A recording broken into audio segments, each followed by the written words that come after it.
ഹബീബ റസൂലുള്ളാഹി സ്വല്ലല്ലാഹു അലൈഹി വസല്ലമ തങ്ങൾ സ്വർഗ്ഗത്തിലേക്ക് ചെല്ലുകയാണ്. പരിശുദ്ധമായ ഇസ്റാ മിഅ്റാജിന്റെ രാവിൽ നബി സല്ലല്ലാഹു അലൈഹി വസല്ലമ തങ്ങളെ ബഹുമാനപ്പെട്ടതാകുന്ന ജിബ്രീൽ അലൈഹിസ്സലാം മുഖേന സ്വർഗ്ഗം അല്ലാഹു കാണിച്ചു കൊടുക്കുകയാണ്. ഹബീബായ റസൂലുള്ളാഹി സ്വല്ലല്ലാഹു അലൈഹി വസല്ലമ തങ്ങൾ ആ സ്വർഗ്ഗത്തിൽ മനോഹരമായ ഒരു കെട്ടിടം കാണുകയാ. സുബ്ഹാനല്ലാഹ്, ആരുടെയാണ് ഈ കെട്ടിടമെന്ന് ജിബ്രീലിനോട് ചോദിക്കുമ്പോൾ ജിബ്രീൽ അലൈഹിസ്സലാം പറയുകയാണ്, ഇത് ബിലാൽ ഇബ്നു റബാഹിന്റെ കൊട്ടാരമാണ് റസൂലേ, ഇത് ബിലാലിന്റെ കൊട്ടാരമാണ് റസൂലേ, ഇത് കറുത്ത മുത്തിൻ്റെതാകുന്ന കൊട്ടാരമാണ് റസൂലേ. ഹബീബായ റസൂലുള്ളാഹി സ്വല്ലല്ലാഹു അലൈഹി വസല്ലമ തങ്ങൾ പരിശുദ്ധമായ മിഅ്റാജ് കഴിഞ്ഞിട്ട് തിരിച്ചു വന്നപ്പോ തന്റെ പ്രിയപ്പെട്ട അനുയായികളോട് സംഭവം വിവരിക്കുകയാണ്. കൂട്ടത്തിൽ കേട്ടിരുന്ന ബിലാൽ ഇബ്നു റബാഹ് പൊട്ടിക്കരയുകയാണ്.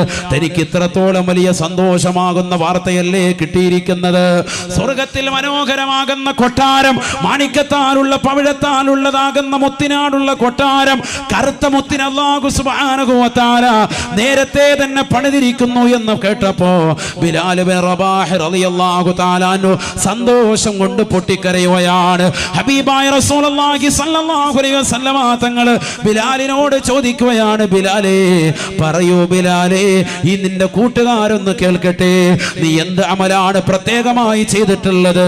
ബിലാൽ ഇബ്നു റബാഹ് റളിയല്ലാഹു തആല അൻഹു പറയുകയാണ്, റസൂലേ പ്രത്യേകമായ അമലും എൻ്റെ ജീവിതത്തിലൊന്നുമില്ല. അവിടുന്ന് കാണുന്നത് പോലെ എൻ്റെ കൂട്ടുകാരെ ചെയ്യുന്നത് പോലെയല്ലാതെ, നമസ്കാരം നിലനിർത്തുന്നത് പോലെയല്ലാതെ മറ്റൊരു പ്രത്യേകമായ അമലും എനിക്കില്ല റസൂലേ. പക്ഷെ ഒരു കാര്യമുണ്ട്, ഞാൻ കൃത്യമായി എപ്പോഴും ഒളു എടുക്കുന്ന വ്യക്തിയാണ്. പള്ളിയുടെ മിനാരങ്ങളിൽ നിന്ന് ശ്രവണസുന്ദരമായ ബാങ്ക് മുഴക്കാൻ ഞാൻ പള്ളിയിലേക്ക് എത്തുമ്പോൾ എപ്പോഴും ഒളു എടുക്കുന്ന വ്യക്തിയാണ്, നിത്യമായി ഒളു എടുക്കുന്ന വ്യക്തിയാ. ഒളു എടുത്തു കഴിഞ്ഞാൽ 2 റക്അത്ത് വദൂഇന്റെ സുന്നത്ത് നമസ്കരിക്കാറുണ്ട്. അത് കാരണമായിട്ടായിരിക്കാമെന്ന് അല്ലാഹുവിന്റെ റസൂലിനോട് പറഞ്ഞപ്പോ ഹബീബായ റസൂലുള്ളാഹി സ്വല്ലല്ലാഹു അലൈഹി വസല്ലമ തങ്ങൾ പറയുകയാണ്, ശരിയാണ് ബിലാൽ, നീ പറഞ്ഞത് കറക്റ്റാണ്, ശരിയാണ് ബിലാൽ. ആർക്കാണ് സഹോദര സഹോദരി ഇത് നിത്യമാക്കാൻ സാധിക്കുന്നത്? വദൂ എന്ന് പറയുന്നത് ചെറിയ കാര്യമല്ല, നമസ്കാരത്തിന് വേണ്ടി മാത്രമാകരുത്. നിന്റെ ജീവിതത്തിന്റെ നാനോന്മുഖ മേഖലകളിലും എവിടെ പോയിരുന്നാലും, ഏത് യാത്രയ്ക്ക് വേണ്ടി ഒരുങ്ങിയിരുന്നാലും 2 റക്അത്ത് യാത്രയുടെ സുന്നത്ത് നമസ്കരിക്കണേ, അതിനുവേണ്ടി വദൂ ചെയ്യണേ. വദൂ നിത്യമാക്കൽ ഏറ്റവും നല്ല കർമ്മമാണ്. ബിലാൽ റളിയല്ലാഹു അൻഹു വദൂ ചെയ്തിട്ട് 2 റക്അത്ത് നിസ്കരിക്കും. വദൂവിന്റെ സുന്നത്ത് നിസ്കാരം അല്ലാഹു തആലയ്ക്ക് വേണ്ടി 2 റക്അത്ത് നിസ്കരിക്കുന്നു. വേറൊന്നുമില്ല. നമ്മളാരും ചെയ്തിട്ടുണ്ടോ ഇന്ന് വരെ? വദൂ ശരിക്കും എടുത്തിട്ടുണ്ടോ? നല്ല പിന്നെ ബാക്കി ചർച്ച. എന്താ വദൂ? നമുക്ക് വദൂ ഇല്ല, എപ്പോഴും വദൂ ഇങ്ങനെ മുറിഞ്ഞുകൊണ്ടിരിക്കുക. അതവസ്ഥ ഇപ്പോൾ ഉള്ളത്. എപ്പോഴും വലിയൊരു വിഷയമാണ്, എന്നെ മരുന്ന് കഴിച്ചുകൊണ്ടിരിക്കുക. അതാവസ്ഥ. അല്ലാഹു നമ്മളെ കാത്തിരക്ഷിക്കട്ടെ. വദൂ നിത്യമാക്കണം, വദൂ നിത്യമാക്കണം. നല്ലൊരു അമലാണ്. കാരണം എന്താ, നമ്മളിപ്പോൾ ഈ സദസ്സിൽ വന്നൊരു വദൂ ഉണ്ട്, ഇവിടെ നമ്മളങ്ങോട്ട് കുഴഞ്ഞു വീണു, എത്തുന്നതിന് മുമ്പ് തന്നെ മരണപ്പെട്ടു പോയി. ഓടുകൂടിയാണ് റബ്ബ് ചിലപ്പോൾ അങ്ങ് കബൂലാക്കും. അല്ലാഹു സ്വീകരിക്കട്ടെ. വദൂ എപ്പോഴും എടുത്തോ. എന്തായാലും 5 വഖത്ത് നിസ്കരിക്കുന്നുണ്ടല്ലോ, അതിന് നല്ല റാഹത്തായിട്ട് വദൂ എടുത്താൽ മതി. പിന്നെ മൂത്രം ഒഴിക്കും, അല്ലെങ്കിൽ കീഴ്വായു പോവും. ആ പോകുന്ന സമയത്ത് അവിടെ പോയി വദൂ എടുത്തു. വെള്ളം ഉണ്ടല്ലോ, വെള്ളം ഇല്ലാത്തൊരു കാലഘട്ടത്തേക്കാണെങ്കിൽ ഓക്കെ, വെള്ളം ഉള്ള സമയമല്ലേ വദൂ നിത്യമാക്കണം. അങ്ങനെ സാലിഹായിട്ട് നിൽക്കണം. അതൊക്കെ നമ്മുടെ ചെറുപ്പത്തിലേ ശീലിക്കേണ്ട ചില കർമ്മങ്ങളാണ്. മക്കളെ അങ്ങനെ ശീലിപ്പിച്ച് നോക്ക്. ചിലർ ഉസ്താദ് അങ്ങോട്ട് വെളുക്കുന്നില്ല, ഫെറാലവരി തേച്ചിട്ട് രക്ഷയില്ല, ഫെറാലവരി വെളുത്തിരിക്കുക. നീ ഡെയിലി വദൂ ചെയ്തു, അല്ലാഹു സുബ്ഹാനഹു വ തആല നിനക്കൊരു ഈമാനിക പ്രഭ നൽകും. അല്ലാഹു തൗഫീഖ് തരട്ടെ. വദൂ നല്ല നിയ്യത്തിന് അല്ലാഹുമ്മ ബയ്യിദ് വജ്ഹി കമാ ബയ്യദത വുജൂഹ ഇബാദിക സ്വാലിഹീൻ ദുആ ചെയ്യണം. അങ്ങനെ മുഖം കഴുകുന്ന സമയത്തെ അല്ലാഹു എൻ്റെ മുഖത്തെ നീ വെളുപ്പിക്കണേ, സ്വാലിഹീങ്ങളുടെ മുഖത്തിന് നീ പ്രഭ നൽകിയതുപോലെ എന്ന് പറഞ്ഞുകൊണ്ട് ദുആ ഇറക്കണം സയ്യിദുനാ റസൂലുള്ളാഹി. ഒക്കെ ചെയ്യേണ്ട കർമ്മങ്ങളാണ്.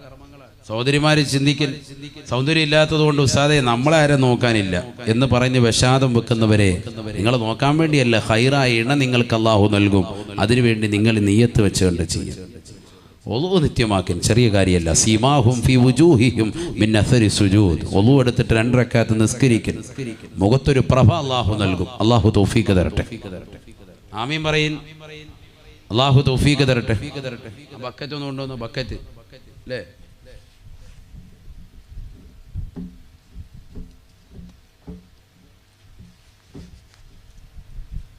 എല്ലാവരും നല്ലൊരു സ്വതക്ക ചെയ്യണം. അള്ളാഹു നമ്മളെ സ്വീകരിക്കുമാറാവട്ടെ. ബിസ്മില്ലാഹ്. സാലിഹായ മക്കളാക്കണം. എൻ്റെ മക്കളെ എന്ന് നിയത്ത് ചെയ്തിട്ടാകട്ടെ ഇന്നത്തെ സ്വതക്ക. വലിയ നിയത്താണത്, ചെറിയ കാര്യമല്ല. സാലിഹാകുക, മക്കൾ സാലിഹാകുക ചെറിയ കാര്യമല്ല. ആഖിറത്തിൽ വലിയ കൂലിയാണ് അവരെ കൊണ്ട്, രക്ഷപ്പെടും ഉറപ്പാണ്. അള്ളാഹു തൗഫീഖ് തരട്ടെ. അള്ളാഹു തൗഫീഖ് തരട്ടെ. ഹബീബായ റസൂലുള്ളാഹി സ്വല്ലല്ലാഹു അലൈഹി വസല്ലമ തങ്ങൾ പറയുകയാണ്, കുട്ടി ജനിച്ചാൽ അവന്റെ വലത് കാതിൽ ബാങ്ക് കൊടുക്കുകയും ഇടത് കാതിൽ ഇഖാമത്ത് നൽകുകയും ചെയ്യണേ എന്ന് ഹബീബായ റസൂലുള്ളാഹി സ്വല്ലല്ലാഹു അലൈഹി വസല്ലം. നല്ല സദഖ കൊടുക്കണം എല്ലാവരും. ഞാൻ സമയമില്ലാത്തതുകൊണ്ട് വേഗം പോകും വിഷയത്തിൽ കൂടെ ശ്രദ്ധിക്കണേ. അള്ളാഹു നമ്മുടെ സദഖകളെ സ്വീകരിക്കട്ടെ. പ്രകാമീൻ പറയും, അല്ലാതെ ആമീനൊരു പുറകോട്ട് ഉറക്കെ പറയും. അള്ളാഹുവേ ഞങ്ങളെ നീ സ്വീകരിക്കണേ അല്ലാ, നീ കബൂലാക്കണേ അല്ലാ. വിഷമങ്ങൾ പ്രയാസങ്ങൾ നീക്കി നൽകണേ അല്ലാ. അപകടങ്ങളെ തൊട്ട്, ദുരിതങ്ങളെ തൊട്ട്, വിപത്തുകളെ തൊട്ട്, കാലുപത്തുകളെ തൊട്ട് നീ കാവൽ നൽകണേ അല്ലാ. സാലിഹീങ്ങളിൽ സാലിഹാത്തുകൾ ചേർത്ത് അനുഗ്രഹിക്കണേ അല്ലാ. കുട്ടി ജനിച്ചാൽ വലത് കാതിൽ ബാങ്ക്, ഇടത് കാതിൽ ഇഖാമത്ത്. ഇന്നും ഒരു സഹോദരൻ കരുനാഗപ്പള്ളിയിലുള്ള തന്നെയാണ്, പുത്തൻതെരു ദേശത്തുള്ള ഒരു സഹോദരനാണ്. ഇന്നും എന്നെ വിളിച്ച് ചോദിച്ചു, ഒരു അസറിന് തൊട്ട് മുമ്പ്, സാധേ ബാങ്ക് ഇഖാമത്ത് രണ്ടും ഒരേ കാതിലാണോ അതോ എങ്ങനെയാണ്? കാരണം പലർക്കും ഇപ്പോഴും അതൊക്കെ അജ്ഞതാണ്. അതുകൊണ്ടാണ് എന്നൊന്ന് പറഞ്ഞേക്കാന്ന് കരുതിയത്. കാരണം ഇതൊക്കെ പലർക്കും അത് അറിയില്ല. ചിലർ കരുതും ഉസ്താദ് ഇതൊക്കെ ഞങ്ങൾക്ക് അറിയാമല്ലോ മസാല. അങ്ങനെയല്ല. അശുദ്ധിയുള്ളതാകുന്ന സ്ത്രീകളായിരിക്കും ഒരുപക്ഷെ പ്രസവ സമയത്ത് അവിടെ ഉണ്ടാകുക. കൊടുക്കാൻ പറ്റുമോ ബാങ്ക്? ഹോസ്പിറ്റലിലായിരിക്കുമല്ലോ പ്രസവം നടക്കുക. അപ്പോൾ പള്ളിയിലെ മൊല്ലാക്ക അന്വേഷിച്ചുകൊണ്ട് പോകാൻ വണ്ടിക്കകത്ത് ആചാര്യ വിളിച്ചുകൊണ്ട് ഇവിടെ എത്തുമ്പോഴത്തേക്കും മണിക്കൂറുകൾ വൈകും, ചിലപ്പോൾ സമയം ഒരുപാട് എടുക്കും. അതുകൊണ്ട് അങ്ങനെ ടൈം കളയരുത്. എത്രയും പെട്ടെന്ന് കുട്ടിയുടെ കാതിലേക്ക് വേഗം, ഓൾറെഡി സമയം വൈകിട്ടാണ് ഹോസ്പിറ്റലിലൊക്കെ ആണെങ്കിൽ നമ്മുടെ കയ്യിലേക്ക് കിട്ടുക. കുട്ടിയെ തൂത്ത് തുടപ്പിച്ച് ചിലപ്പോൾ ഒന്ന് കുളിപ്പിച്ച് റെഡിയാക്കിയിട്ടായിരിക്കും ഇങ്ങോട്ട് കയ്യിലോട്ട് കൊണ്ടുവരിക. കൊണ്ടുവന്നിട്ട് ചിലപ്പോൾ അവിടെ നിന്ന് കാണിക്കുന്ന സമയത്ത് ചിലപ്പോൾ സ്ത്രീകളായിരിക്കും, ആണുങ്ങളാരും ഉണ്ടാവില്ല. ആണുങ്ങളെ ഫോൺ വിളിച്ചിട്ട് അവർ പിന്നെ ഇവിടെ എത്തുമ്പോഴത്തേക്കും മണിക്കൂറുകൾ പിന്നെയും വൈകിട്ടുണ്ടാവും. അപ്പോൾ ഇവർ പിന്നെയും കുട്ടിയെ കൊണ്ടുപോകും. ഒന്ന് അടുപ്പിൽ വെക്കട്ടെ, ചൂട് വെക്കട്ടെ എന്ന് പറഞ്ഞിട്ട്. അപ്പം അതാ പരിപാടി. എവിടെ ചെന്നാലും പറയും കുറച്ച് ചൂട് കൊള്ളിക്കണം, കണ്ണ് മഞ്ഞളിച്ചിട്ടുണ്ട് എന്ന് പറഞ്ഞ് ഒരു 3 ദിവസം ഹോസ്പിറ്റലും കൂടെ വെക്കും. അപ്പം ന്യായമായിട്ട് ഒരു 20,000 രൂപയും കൂടി റാഹത്തായിട്ട് ഹോസ്പിറ്റലുകാർക്ക് പോക്കറ്റ് വെക്കാം. ഇതാ ഇപ്പോഴത്തെ പുതിയ പരിപാടി. ഹോസ്പിറ്റൽ എന്ന് പറയുന്നത് തന്നെ അല്ലേ തന്നെ അങ്ങനെയാണല്ലോ. മനുഷ്യനെ എങ്ങനെ ക്രൂശിക്കാം, എത്രത്തോളം കൂടുതൽ ഹോസ്പിറ്റലിടാം എന്നത് ചിന്തിച്ചുകൊണ്ട് മരുന്ന് കൊടുത്ത് അവൻ്റെ ശരീരത്തിൻ്റെ ആരോഗ്യം ഒന്നുകൂടി ഇഞ്ചിഞ്ചായിട്ട് കുറയ്ക്കുക എന്നുള്ള പരിപാടിയാണ് പല ഹോസ്പിറ്റലും നടത്തിക്കൊണ്ടിരിക്കുന്നത്. പറയാതിരിക്കാൻ വയ്യ. അള്ളാഹു നമ്മളെ കാത്തിരക്ഷിക്കട്ടെ. ആരോഗ്യം ചെറിയ കാര്യമല്ല, എപ്പോഴും ചോദിക്കണേ. നബിയോട് ചോദിക്കപ്പെട്ടു, അയ്യു ദുആഇ അഫ്ളലു, ഏറ്റവും നല്ല ദുആ ഏതാ, ഏറ്റവും ശ്രേഷ്ഠമായ ദുആ ഏതാ? നബി തങ്ങൾ പറഞ്ഞത് സലിൽ അഫു വൽ ആഫിയ, ആരോഗ്യം ചോദിക്കണേ എന്ന് സയ്യിദുനാ റസൂലുള്ളാഹി. നമ്മൾ ആരും ചോദിക്കാത്തതും നമ്മൾ എപ്പോഴും മറന്നു പോകുന്നതും, പ്രത്യേകിച്ച് പ്രവാസികളടക്കമുള്ള സഹോദരങ്ങൾ, ഭർത്താക്കന്മാർ അവരുടെ ദൈനംദിന ജീവിതത്തിൽ, ഉമ്മമാർ തൻ്റെ മക്കളെ പ്രയത്നിക്കുന്നതിന് വേണ്ടി മക്കളെ കഷ്ടപ്പാടുകൾ, അവരുടെ ബുദ്ധിമുട്ടുകൾ തേടി പ്രയാസങ്ങൾ അനുഭവിക്കുന്നതിൻ്റെ ഇടയിൽ സ്വന്തം കാര്യം മറന്നുപോകും, നമ്മുടെ ആരോഗ്യം മറന്നുപോകും. എപ്പോഴും ചോദിക്കണം, അള്ളാഹു എനിക്കും എൻ്റെ കുടുംബാദികൾക്കും നീ ആഫിയത്തുള്ള ദീർഘായുസ് നൽകണേ അല്ലാഹ്. ചോദിക്കേണ്ട ഒരു ദുആ ആണ്. نسألك العفو والعافية والمعافاة الدائمة في الدين والدنيا والآخرة. 5 വഖത്ത് നമസ്കാരത്തിന് ദുആരക്കേണ്ട പ്രാർത്ഥനയാണത്. കാരണം ഏറ്റവും ശ്രേഷ്ഠമായ ദുആ ആണത്. അത് ഒഴിച്ചുകൂടാൻ പറ്റാത്ത ദുആ ആണ്. അല്ലാഹു തൗഫീഖ് നൽകട്ടെ. ബഹുമാനപ്പെട്ട തഴവ ഉസ്താദിന്റെ ഒരു ദുആയിലുണ്ട്, തവസ്സുലാക്കി മുത്തുനബിയെ തവസ്സുലാക്കിയിട്ട് ഒരു ദുആ ഉണ്ട്. ആ ദുആയിൽ അദ്ദേഹം ആദ്യം കൊണ്ടുവരുന്നത് ഇതാണ്, ആഫിയത്തിനെ ചോദിക്കാൻ.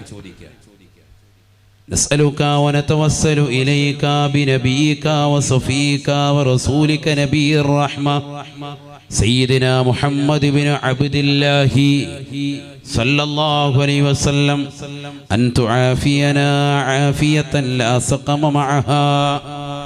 മുത്തുനബിയെ മുൻനിർത്തി ഞങ്ങൾ ചോദിക്കുന്നു, അല്ലാ നീ ഞങ്ങൾക്ക് ആഫിയത്ത് നൽകണേ അല്ലാ. വതൂല ഉംരിൻ, ഒരുപാട് ദീർഘായുസ്, ലാ ഹമ്മ ഫീഹി, മനക്ലേശമില്ല, മനസ്സിൽ പ്രയാസമില്ല, ലാ ഹമ്മ ഫീഹി വതഅതൻ ലാ മഅസിയത മഅഹാ. പാപസുരക്ഷിതത്തോടുകൂടി നിന്നെ ഇബാദത്ത് ചെയ്യാനുള്ള തൗഫീഖും നീ നൽകണേ അല്ലാഹ്. നല്ല ദുആ ആണത്. തഴവ പള്ളിയിൽ ചെന്നാൽ എപ്പോഴും ആ ദുആ എപ്പോഴും കേൾക്കാം. മുഹമ്മദ് ബിൻ അബ്ദില്ലാഹി എന്ന് പറയുമ്പോൾ എല്ലാവരും പറയും സല്ലല്ലാഹു അലൈഹി വസല്ലം. നല്ല ദുആ ആണത്. എന്തുകൊണ്ട്? ഹബീബ റസൂലുള്ളാഹി സ്വല്ലല്ലാഹു അലൈഹി വസല്ലമ തങ്ങൾ പഠിപ്പിച്ച ദുആണ്. മുഅ്മിനായ മനുഷ്യൻ ചോദിക്കുന്ന ചോദ്യങ്ങൾ വെച്ച് ഏറ്റവും അത്യുത്തമമായത് അവൻ്റെ ആരോഗ്യമാണ്. സലിൽ അഫ്വ വൽ അഫിയ സദഖ റസൂലുള്ളാഹി. എപ്പോഴും ചോദിക്കേണ്ടതാണ്. അപ്പോൾ വലത് ചെവിയിൽ ബാങ്ക്, ഇടത് ചെവിയിൽ ഇഖാമത്ത്. അശുദ്ധിയുള്ള സ്ത്രീകളാണ് അവിടെ ഉള്ളതെങ്കിൽ വേറെ ആരെയും ഇനി നോക്കി സമയം കളയണ്ട, ബാങ്ക് അവർക്ക് കൊടുക്കാമെന്നാണ്. കാരണം ബാങ്ക് ദിക്റിനാണ്, ദിക്റിന്റെ വാക്കുകളാണ്. അവരശുദ്ധിയാണ് എങ്കിലും കുഴപ്പമില്ല, ഖുർആനിക വചനമല്ലല്ലോ. അതുകൊണ്ട് അവർ തന്നെ വേഗം തന്നെ കൊടുത്തോട്ടെ. ഏറ്റവും ഉത്തമം പുരുഷന്മാരുണ്ടെങ്കിൽ അവർ തന്നെ വേണം. ശുദ്ധിയുള്ളവരുണ്ടെങ്കിൽ അവർ തന്നെ. ആരും ഇല്ലാതായിപ്പോയി എന്നാൽ ഇവരും കൊടുത്തേക്കും. പിന്നെ അത് കഴിഞ്ഞ് പുരുഷന്മാർ വരുമ്പോൾ രണ്ടാമത് കൊടുക്കാം. രണ്ടാമതല്ല, എത്ര വേണമെങ്കിലും കൊടുക്കാമല്ലോ. ബാങ്ക് ഇഖാമത്തെന്ന് പറയുന്നത് ചെറിയ കാര്യമാണോ? അപ്പം മാത്രം വിളിച്ചിട്ട് നിർത്തേണ്ടതല്ല. കുട്ടി വലുതായി, അവൻ ബുദ്ധിമുട്ടും പ്രയാസവും ഒക്കെ കാണിക്കുന്ന സമയത്ത് പൈശാചികത ഉളവാകുമ്പോഴൊക്കെ അവന്റെ കാതിൽ കൊടുക്കാം ബാങ്ക് എന്ന് ഫത്ഹുൽ മുഈൻ സൈനുദ്ദീൻ മഖ്ദൂം റളിയല്ലാഹു അൻഹു രേഖപ്പെടുത്തുന്നു.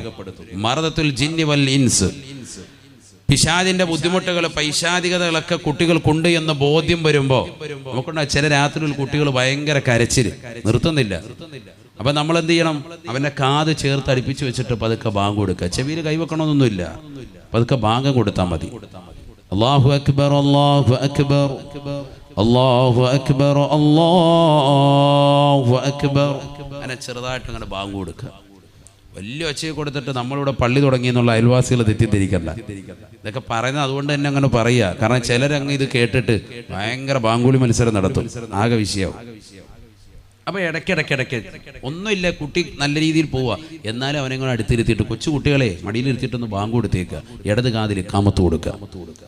ഇത് രണ്ടും കൊടുത്തതിന് ശേഷം പിന്നെ ആയത്തുണ്ട്, വലത് കാതിൽ അവൻ ആയത്തോതി കൊടുക്കുക. റബ്ബി ഇന്നി അഊദു ബിക മിൻ ഹമസാതി ശയാതീനി വഅഊദു ബിക റബ്ബി അൻ യഹ്ളുറൂൻ.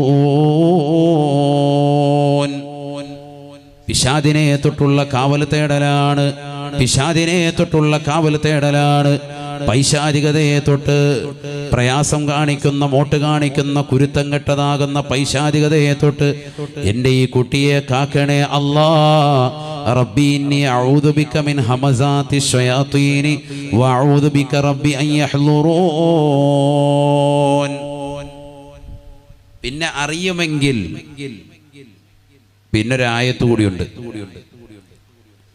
സൂറത്തുൽ ഇഖ്ലാസ് സുന്നത്താണ്, സൂറത്തുൽ ഖദ്ർ സുന്നത്താണ്. ഇഖ്ലാസ് എന്ന് പറഞ്ഞാൽ ഖുൽ ഹുവല്ലാഹു അഹദ്. സൂറത്തുൽ ഖദ്ർ ഇന്നാ അൻസൽനാഹു ഫീ ലൈലത്തുൽ ഖദ്ർ ഓതി കൊടുക്കൽ സുന്നത്താണ്. കാതിൽ, ജനിച്ച കുട്ടിയുടെ കാതിൽ ഉടനെ തന്നെ. ഇതൊക്കെ ശ്രദ്ധിക്കണം, മാതാപിതാക്കൾ ശ്രദ്ധിക്കേണ്ട കാര്യമാണ്. നമ്മൾ ഗൾഫിൽ കിടക്കുന്നു, കുട്ടി പ്രസവിച്ച അൽഹംദുലില്ലാ എല്ലാവർക്കും കേക്ക് മുറിച്ച് റാഹത്തായിട്ട് കൊടുത്തു, കഴിഞ്ഞു, അത് എല്ലാം കഴിഞ്ഞ്. പിന്നെ ഒരു പോത്തിനെ അറുത്ത് എപ്പോഴെങ്കിലും കൊടുക്കുക, അതിന് നിയത്തൊന്നുമില്ല, അങ്ങ് അറക്കുക എന്നുള്ളേ ഉള്ളൂ. അങ്ങനെയൊന്നും അല്ല. ഇതൊക്കെ കുറെ കാര്യങ്ങളുണ്ട്, ശ്രദ്ധിക്കേണ്ടതുണ്ട്. കുട്ടി ജനിക്കുന്നു എന്ന് പറയുമ്പോൾ നിനക്ക് സന്തോഷമുണ്ടാവണം.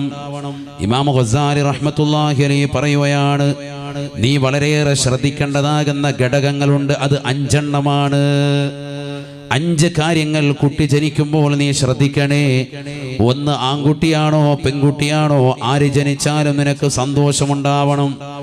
ആൺകുട്ടി ജനിച്ചതിൻ്റെ മേൽ അമിതമായി സന്തോഷിക്കുകയും പെൺകുട്ടി ജനിച്ചതിൻ്റെ മേൽ ദുഃഖിക്കുകയും ചെയ്യരുത് എന്ന് ഇമാം ഗസാലി റഹ്മത്തുള്ളാഹി അലൈഹി ആദ്യമായിട്ട് ശ്രദ്ധിക്കേണ്ടതാണ്.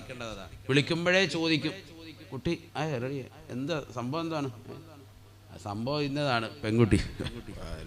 ഇടങ്ങേറാണ്, കഴിഞ്ഞതും പെണ്ണു, ഇതും പെണ്ണു, മൊത്തത്തിൽ ഇടങ്ങേറ്. ഇത് സമൂഹത്തിൽ നടക്കുന്ന സംഭവങ്ങളാണിത്. ഇത് ജാഹിലിയ കാലഘട്ടത്തിലുണ്ടായിരുന്ന സംഭവമാണ്. അത് ഇന്നും അങ്ങനെ നിലനിൽക്കുകയാണ്. പുരുഷന്മാരുടെ മുഖം ഇങ്ങനെ കറുക്കും. മുസ്വദ്ദൻ വജ്ഹുഹു വഹുവ കലീം, ഖുർആൻ പറഞ്ഞിട്ടുണ്ട് അങ്ങനെ.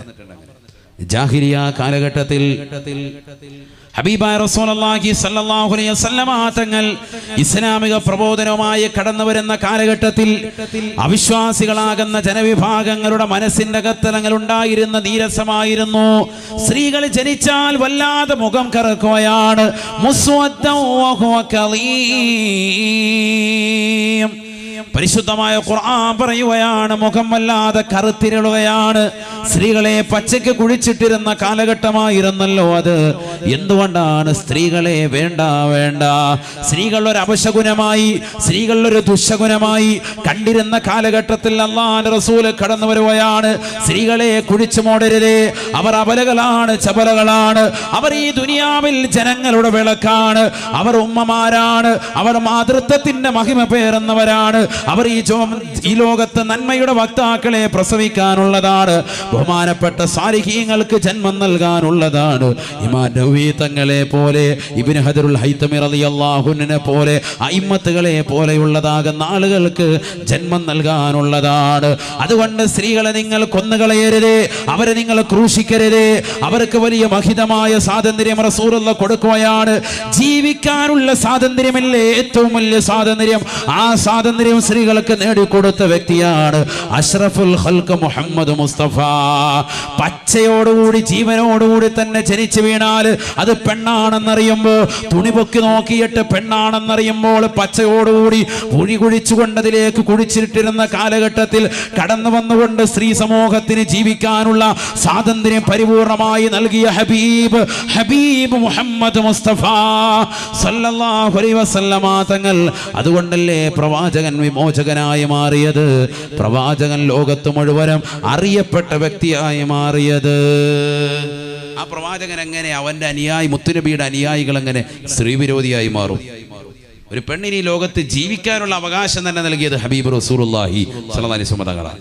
അതുപോലെ ആകരുത് നമ്മൾ. ഇന്നത്തെ സമൂഹം അങ്ങനെയാണ്. എങ്ങനെ വിടും? നമ്മൾ തന്നെ ഭാരിച്ച സംഭവമാക്കി വെച്ചു. സ്ത്രീധനം വലിയ സംഭവമാക്കി. മുസ്ലിം സമുദായത്തിലുള്ളത്. അന്യ സമുദായത്തിൽപ്പെട്ടവർക്ക് ഇത്രയില്ല, സ്ത്രീധനം വിപത്തവർക്കില്ല, ഇത്രയൊന്നുമില്ല. അവർക്ക് 2 ലക്ഷം ഉണ്ടെങ്കിൽ എല്ലാ പരിപാടിയും കഴിഞ്ഞു. കാരണം സദ്യയാണ്, റാഹത്തായ നിലയിൽ ചെറിയ രീതി. നമ്മൾ മട്ടൻ ബിരിയാണി, ഒള്ളി മട്ടൻ 35 ആടിനെങ്കിലും കുറഞ്ഞ് തറക്കണം. അതിൻ്റെ എല്ലിങ്ങനെ കഴിച്ചിട്ട് ഇങ്ങനെ വരിക്കണം. ഇതാണ് പരിപാടി. അതിന് അനിയൻ കടക്കണി കുടുങ്ങിയിരിക്കും. അവനെന്നാലും അവനോട് പറയും, നിന്റെ മകളുടെ കല്യാണത്തിന് മട്ടൻ തന്നെ വേണം കേട്ടാ. ക്യാക്ക് ഇങ്ങനെ വലിച്ച് കഴിക്കാനാ. അവൻ്റെ എല്ല് ഊരിക്കൊണ്ട് പോവുക. അല്ലാഹു ആക്കട്ടെ.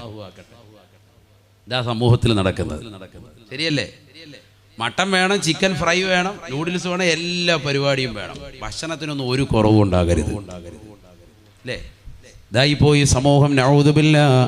ലക്ഷക്കണക്കിന് രൂപകൾ, 10-25 ലക്ഷം രൂപയുണ്ടെങ്കിൽ പോലും ഖൈറായ നിരക്ക് എത്താത്ത ഒരു യുഗത്തിലേക്ക് ഈ സമൂഹം മാറിയില്ലയോ?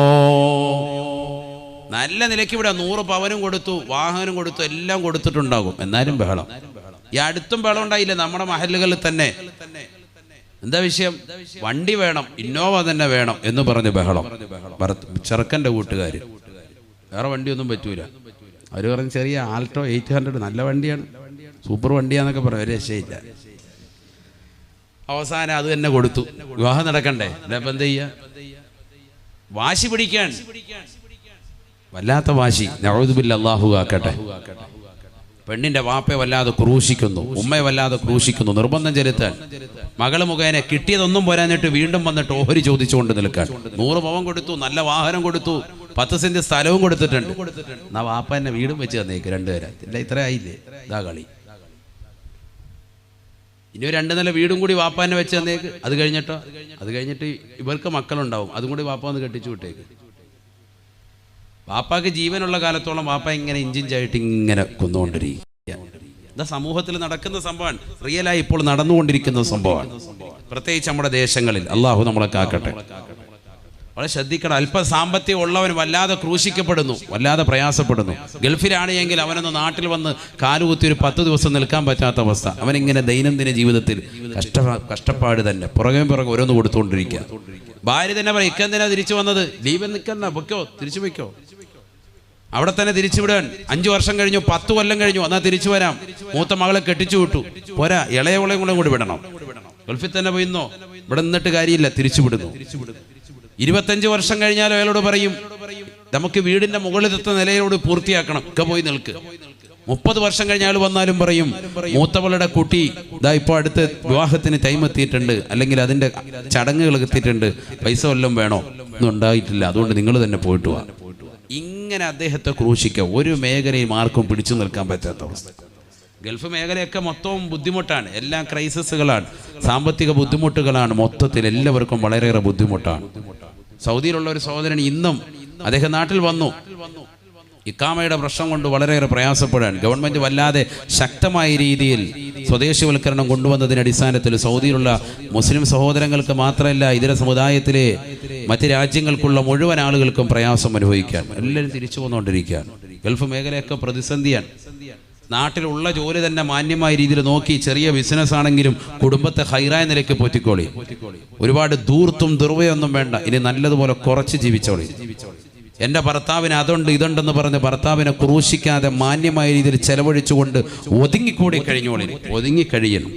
ഇനി ഒരുപാട് ദൂർത്തും പൊങ്ങച്ചോ ഒന്നും കാണിച്ച് ഗരിമഞ്ഞടച്ച് കിടക്കേണ്ട സമയം അതിക്രമിച്ചു പോയി. അതൊക്കെ കഴിഞ്ഞ്, അതിൻ്റെ കാലഘട്ടമൊക്കെ കഴിഞ്ഞ്, ആ യുഗം കഴിഞ്ഞു. നീ ശ്രദ്ധിക്കണം, ഇല്ലെങ്കിൽ വളരെയേറെ പ്രയാസമാണ്. ഹബീബ റസൂലുള്ളാഹി സ്വല്ലല്ലാഹു അലൈഹി വസല്ലമ തങ്ങൾ പറയുകയാണ്, കുട്ടിയുടെ കാതിലേക്ക് നീ ആയത്തോതി കൊടുക്കണേ. ഹന്നത്ത് ബീവി റളിയല്ലാഹു തആല അൻഹയെ അറിയില്ലയോ? മറിയം ബീവിയുടെ ഉമ്മയാണ് ഹന്നത്ത് ബീവി റളിയല്ലാഹു അൻഹാ. ഹന്നത്ത് ബീവിയുടെ ഭാര്യയാണ് ഇമ്രാൻ റളിയല്ലാഹു അൻഹു. രണ്ടുപേരും കൂടി നേർച്ചയാക്കുകയാണ്, ഞങ്ങൾക്കൊരു കുട്ടി ഉണ്ടായാൽ ഞങ്ങൾ തീർച്ചയായും ബൈത്തുൽ മുഖദ്ദസിന്റെ പരിപാലനത്തിന് വേണ്ടി കുട്ടിയെ ഞങ്ങൾ നൽകിക്കൊള്ളാം.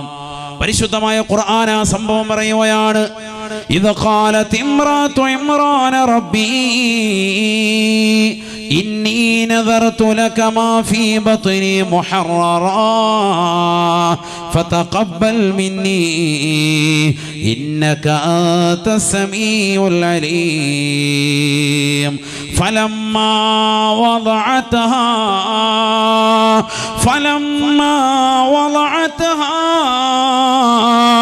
قالت رب إني وضعتها أنثى والله أعلم بما وضعت وليس الذكر كالأنثى وإني سميتها مريم وإني أعيذها بك وذريتها من الشيطان الرجيم. പരിശുദ്ധമായ ഖുർആനിലൂടെ അല്ലാഹു സുബ്ഹാനഹു വ തആല സംഭവം വിശദീകരിക്കുകയാണ്. ബൈത്തുൽ മുഖദ്ദസിന്റെ പരിപാലനത്തിന് വേണ്ടി കുട്ടിയെ നേർച്ചയാക്കുകയാണ്. പക്ഷേ സുബ്ഹാനല്ലാഹ്, ഹന്നത്ത് ബീവി പ്രസവിച്ചപ്പോ കുട്ടി പെണ്ണായി പോവുകയാണ്. മറിയം ബീവിയാണ് പേരിട്ടിരിക്കുന്നത്. കുട്ടിക്ക് പേര് വെക്കുകയാണ് വഇന്നി സമ്മൈതുഹാ മറിയം. ഞാൻ ഇവൾക്ക് പേര് വെക്കുന്നത് മറിയം എന്നാണ്, മറിയം എന്നാണ്. وإني أعيذها بك وذريتها من الشيطان الرجيم. ഹന്നത്ത് ബീവി റളിയല്ലാഹു തആല അൻഹാ ആ കുട്ടിയെ നിർത്തിക്കൊണ്ട് ചൊല്ലുകയാണ്, അല്ലാ ഇവനെ പിശാദിനെ തൊട്ട്, ഈ കുട്ടിയെ പൈശാചികതയെ തൊട്ട് നീ കാക്കണേ അല്ലാ.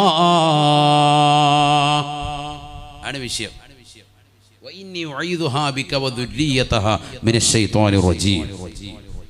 കുട്ടിക്ക് പേരിട്ടു. കുട്ടിക്ക് പേരിട്ട ഉടനെ തന്നെ കുട്ടിക്ക് കാവൽ നൽകാൻ. പിശാചും അതിന്റെ സന്താന പരമ്പരകളെ തൊട്ടും ഈ കുട്ടിയെ കാക്കണേ അല്ലാ. പടച്ച റബ്ബിനോട് കാവൽ തേടി. അപ്പൊ പൈശാചികതയെ തൊട്ട് കാവൽ തേടണം, അത് അനിവാര്യമാണ്.